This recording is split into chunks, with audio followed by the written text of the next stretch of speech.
обещала, мои любимые, показать, какой рис получается. Вы у меня все время спрашиваете. Ты всегда не довариваешь, не показывай. Смотрите, вот он рассыпается буквально.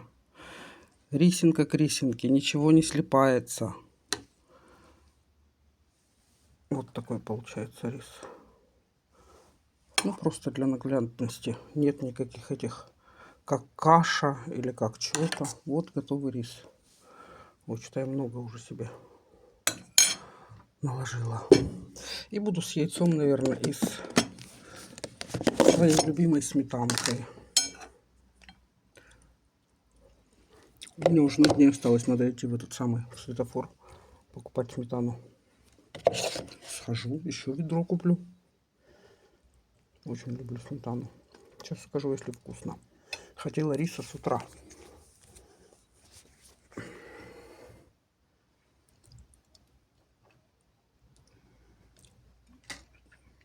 Очень вкусно. Мне кто-то писал: оближи губы. Так я ж ем. Зачем?